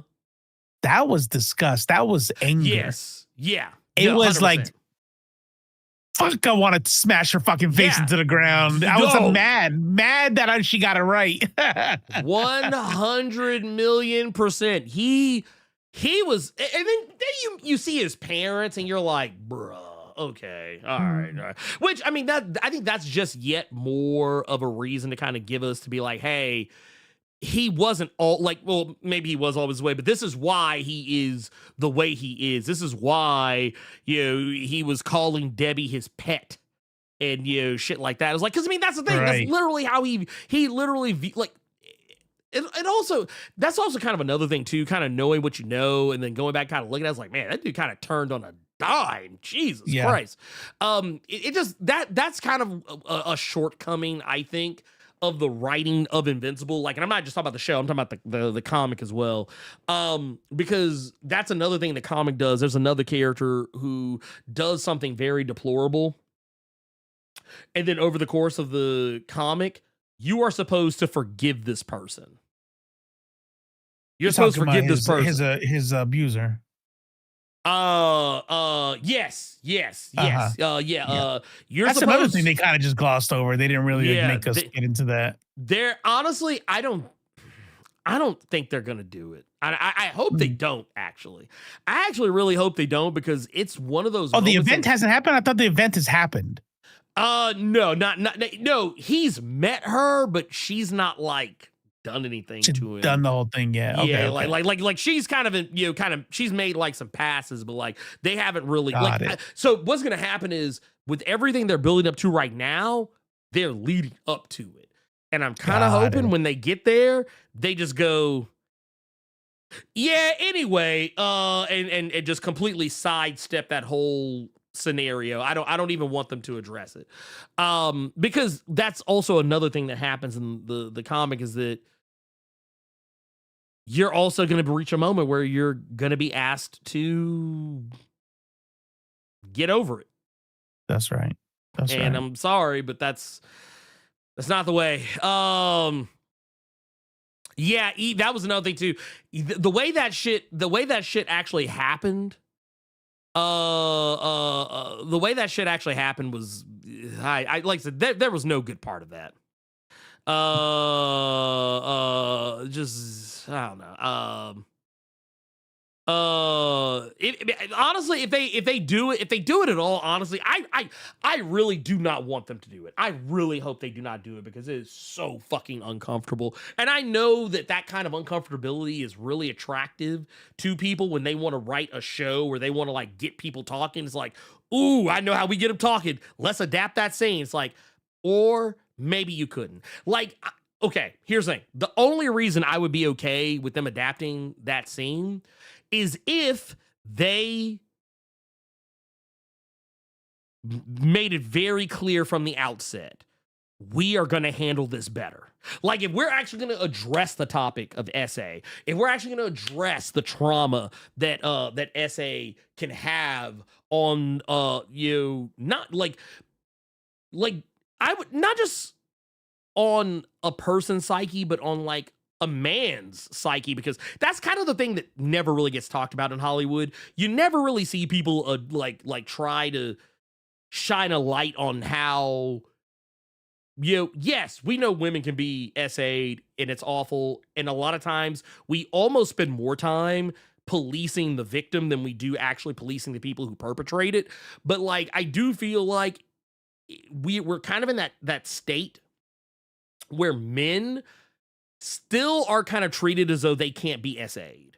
Like it's like there's this myth that there's no such thing as being able to SA a man. And it is very possible. It can happen. It does happen. And people don't talk about it enough. Like everybody is That's right. equally capable of being taken advantage of. And if the show was going to like take it seriously and be like, hey, this is a thing that happened. This is not okay. We're not here to glorify this shit. And this is, like we're going to treat this respectfully. Not a spectacle, but we're going to treat this as something to actually take stock of. I would be okay with it. But I don't want to take that chance. Right. Right. I don't want to You know take what's that funny? chance. I love it when people like have that, right? Yeah. They know that about SA for men and somehow figure out a way to put that on women when it's literally due to the patriarchy. Oh, It's literally no. due to the idea that you don't want to know why we're all dying in wars and suicide and no one gives a fuck about us. Because of other men, because of the patriarchy, because you're told that you're not allowed to. I have literally seen it happen. And everybody thought it was funny. And I was young and dumb and thought it was funny because he was passed out. And this lady at the party was going to town. And we're all taking pictures and shit. And he woke up the next morning and he was like, I think back on it now, like, like decades later. And I'm like, he was not laughing with us. Like he wasn't like super like fucked up about it, but he was just kind of like, God, oh wow, I must have been wasted. But I'm like, now, like all these years later, I'm like, oh, we were watching him get raped. Oh shit. Well, it's like, what was it? I don't. Did you watch that America's Next Top Model docu series? That was Yes. on. Okay, Yeah, I saw part of it. Yeah. it kind of reminds me of that, where Mm. there was the girl that was on the show. I forget her name right now, but like she was one of the she was on. I guess she was on one of the earlier seasons or something like that. But she basically was taken advantage of on the show, and like basically just kind of left to the wolves. But but yeah, I like I said, it just that's one of those things that's always gonna be a touchy subject to me.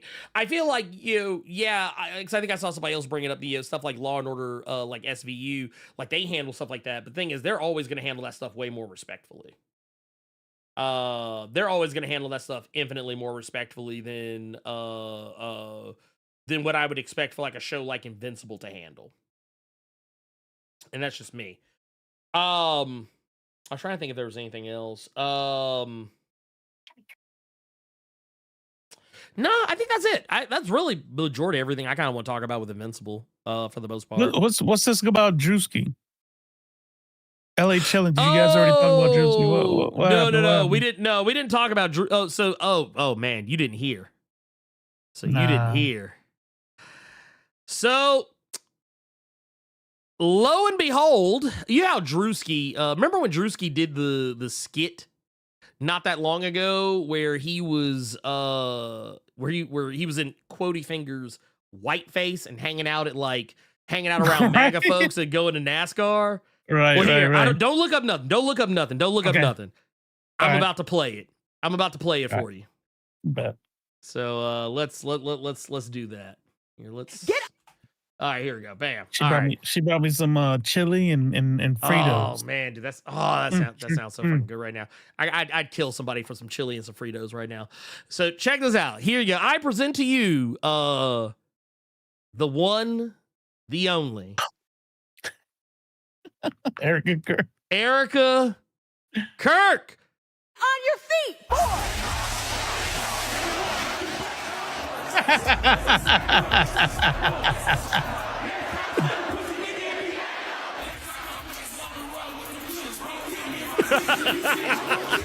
War is raging in Iran. We're praying for all the soldiers and troops. That's great that you're praying, but How about all the kids that died when the USA hit the towers? It broke my heart. That is the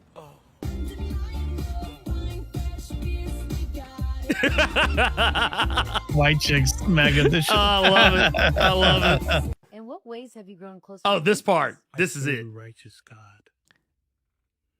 And that is why we say our prayers. And we are all his children.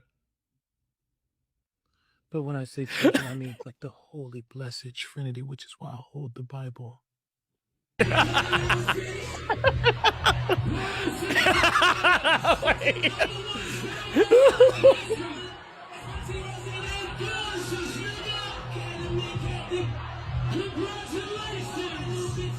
Sweet cream foam chai ice matcha. I love that dog. Oh my god, dude, it's so Bella will precious. have all organic pop cup. He looks like that very demure girl. Damn. Yes, Yeah, everything damn. organic. No. Dude, and the faint cry.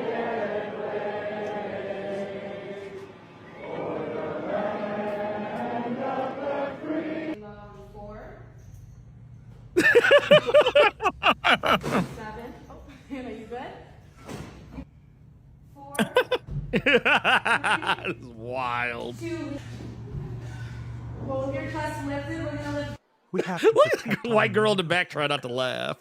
especially all white men in America. Those are the ones that live out in this country. He like, excuse me? America is built on their backs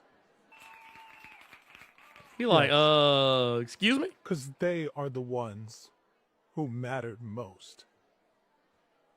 I mean, Take I mean, care. honestly, that face. That face is priceless. I ain't gonna hold you. That face is priceless. But no, did you see Erica responded? She actually responded. Yeah, she didn't make a video, but she posted a tweet. Basically, she was like, "If I would have done blackface, then everyone would have called me racist." And I was like, "Because you are." Yeah. Right. Yeah, it's like, bitch, you are. You are racist. Ain't nobody gonna call you racist just because you did blackface. We know you're racist. Stop. But no, I love this right here. We got a 199 super chat for Shadows Like Silvers and Omni-Man need to be on behind the bastard. He really does. Then we also got on the Av says, I'm not 100% on spotting themes and messages within the media, but how do people not make the connection that Viltrumites are Nazis? The signs are right there. No, I mean, that's the thing. I don't know how people didn't see it either, but you know what? I think people just, you know what it is? I think people just don't like, they don't like seeing things. Like they don't, they want to be, they want to be ignorant to shit. I think they want to be ignorant to shit. Yeah. And I think it's a choice. I've noticed that, like when you understand like the internet, like the totality of human knowledge is located somewhere on the internet, then when you repeat something over and over and over again, like for example, here's something that I hear from like creationists who don't believe in evolution. They'll go, evolution, that's why evolution is still just a theory. And then you're like, do you understand what a theory is in the context of science? And then you give them the definition of a scientific theory. Right. And then you do it again, and then you do it again, and then you see other like YouTubers do it, and then everybody else is doing it. And it's like, wait a minute. You're choosing to stay stupid. Like, you know what I mean? Like that's a choice. You know damn well that the colloquial theory, like I guess, is not the same thing as a scientific theory. And you're just like, I don't care. I'm just gonna keep saying that thing, you know? Like, yeah, you're right. People just choose to stay stupid. Yeah, it's a choice. It's 100% a choice. And it just I don't know, man. I think that people need to get your media literacy. You got to get your media literacy up. I'm sorry. You got to just like I see motherfuckers like saying, yeah, man, I'm about to go like 1,000 episodes deep on One Piece, man. I got to get my One Piece on. Get your media literacy on. Get your media literacy on, because I promise you there is shit out there in the world, that stuff that's been a part of media for a long time that people have been ignoring. I'm telling you, man, it's real shit. I'm going to tell you something. If you're out there, right? If you're hearing this and you are the kind of person that like often misses, subtext, and when somebody else points out like, man, did you get this meaning behind yada, yada, yada?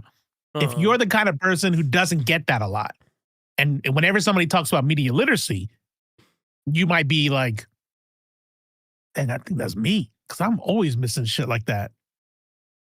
Please go and find smart people on the internet who are good at media literacy.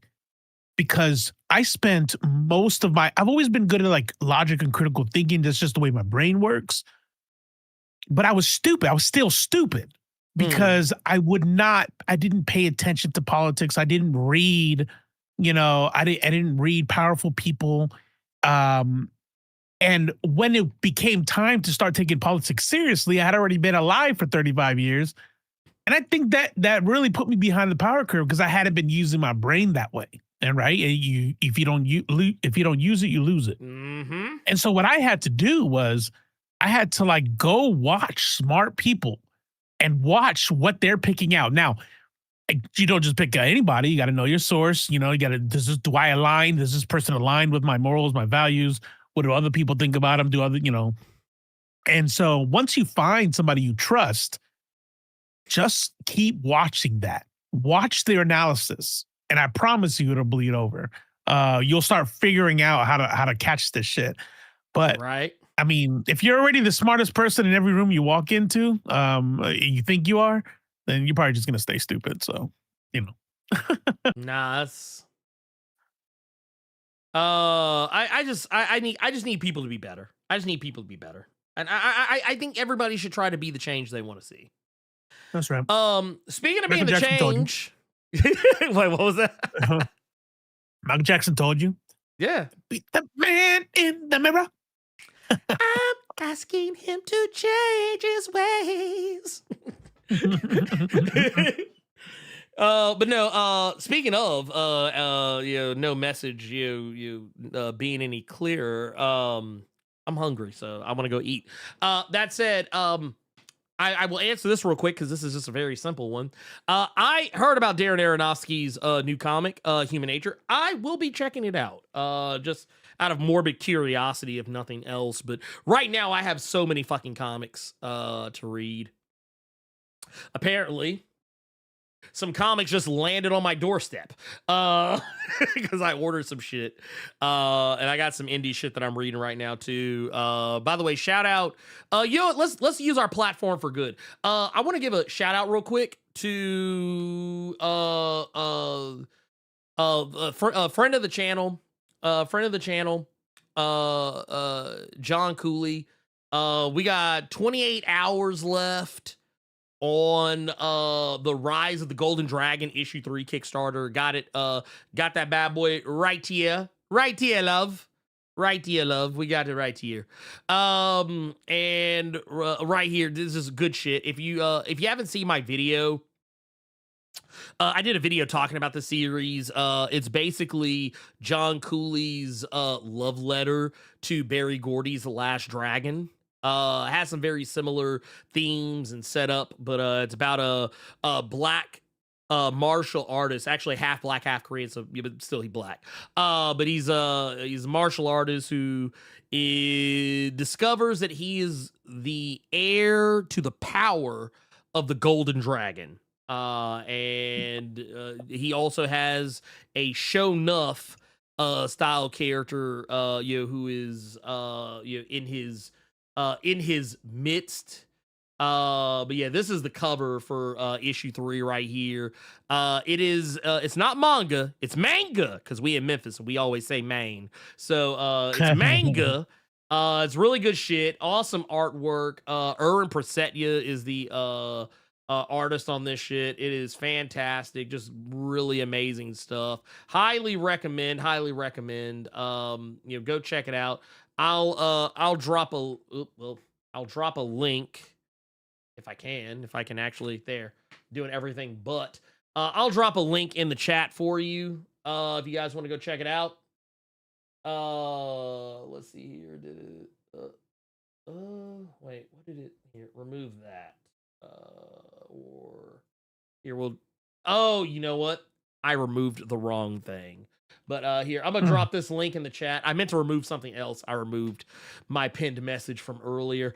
But that's the link for that there. Also, if you have a mind, to, there's another Kickstarter that's also needing a little extra help. And it's got 9 days to go. This is friends of the channel, Midnight Comics. You probably see me interacting with them on threads. Just really good people. Really awesome people over at Midnight Comics telling really good stories. They have a Kickstarter for an omnibus. It's a 5-year omnibus. Tales from the Midnight. Basically, and you can see I don't fuck around when I back Kickstarters. I backed for the omnibus, the actual omnibus. They have one that's going to be, I think, like 120, 160 some pages, or whatever. And then they have another that's going to be 630 pages. But the one that's like 100 something pages, it's like I think it's all the #1 issues of Midnight Comics. So like, I think that's like Soul, The Gray, and a couple of others, like 3 or 4 others. But if you do the 630 page one, it's literally everything that they've released thus far in one book. Nice. So I do highly recommend. Yeah, you can. Yeah, so basically, yeah, you're looking at it's gonna be Blue Morpho, Dreamweaver, God Hand, Dogma, and Soul. So you like, yeah, all good shit. All very good shit. Just yeah, go check that out. I will here, let me actually go up here. We'll do it this way. Excusez-moi. Bam. Let's I'm gonna share that. And there you go. You can go check out those Kickstarters. Let's help those people reach their goals. They're out here doing amazing stuff, doing amazing work in the spectrum of comics. So let's go. Also, Crimson Desert's dope. Go play it. Oh yeah. I almost forgot about Crimson Desert. You know what's funny? I was the motherfucker who was like dead set on fucking Crimson Desert. I was the motherfucker that was like all day like waiting on Crimson Desert, and then that shit came out, and I was like, I get to it when I get to it. Yeah. I'll tell you what. Here's what we're gonna do. We're gonna do one last thing. We're gonna do our indie game rec. And then we're gonna get out of here because your boy's hungry and I can't take it anymore. So here we go. This is the Elite X1 indie game recommendation of the week. Greed nerds culture is the Elite X1 again. If I had to describe this week's indie game recommendation, it'd be very much a hold it together while everything slowly falls apart kind of game. Now, honestly, that's a great fit for Star Trek Voyager Across the Unknown, developed by Game Excite. Because like the show, you're not out here dominating the galaxy, you're managing the long, messy trip home, and maybe breaking a few prime directives along the way. Gameplay revolves around a few core loops that all feed into each other. Exploration is node-based. You're moving sector to sector, scanning anomalies, investigating signals, and deciding whether the potential reward is worth the risk. Every jump costs resources, so even curiosity has a price tag. And those resources matter. Fuel, hull integrity, crew morale, they're all constantly in flux. Repairs and tasks aren't instant either. You're assigning crew to handle problems, which means pulling them away from something else. So the game quietly forces trade-offs. Fix the ship now, or keep your crew fresh for whatever's coming next. The decision system is where things really land. You'll hit these multi-step scenarios that feel very Trek. First contact situations, ethical dilemmas, strange phenomena, and your choices don't just resolve things cleanly. They tend to echo.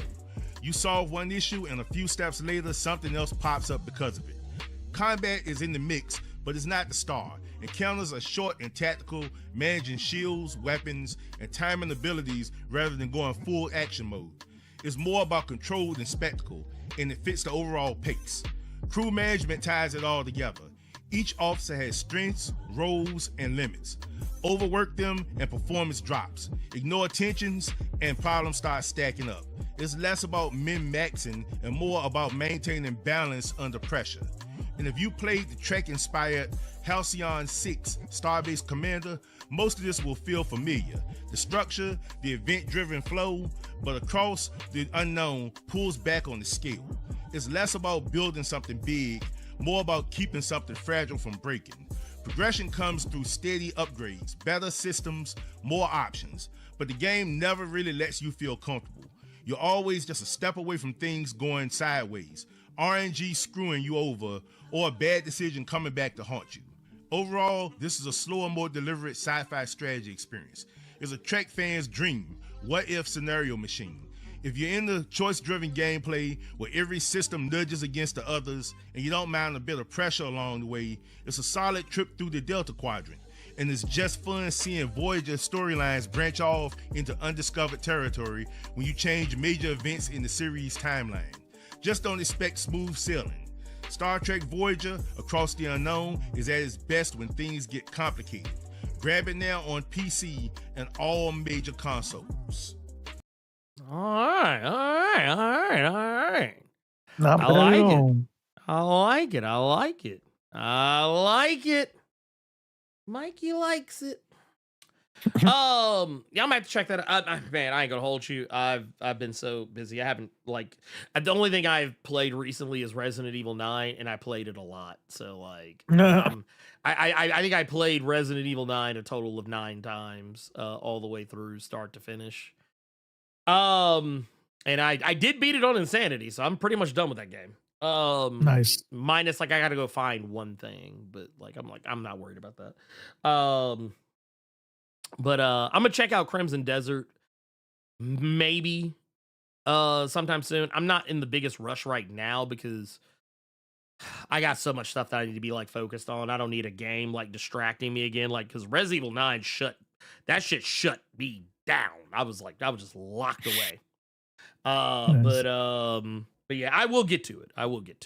Robo, you got anything you want to say before we get up out of here? No, I'm just good. I changed my name to Left Face Report on Threads, but I saw. Yeah. I figure I'm like, I don't know if I'm probably not gonna ever go back to the YouTube things. I'm just gonna focus on the writing, and if I go live and post videos, it'll be there anyway. So Okay. yeah. All right. I see you. Well, Other than that, nope. the only thing I got to say is I got videos y'all can go check out if you have not done so already. Had a really good talk with David F. Walker, the co-creator of Bitterroot.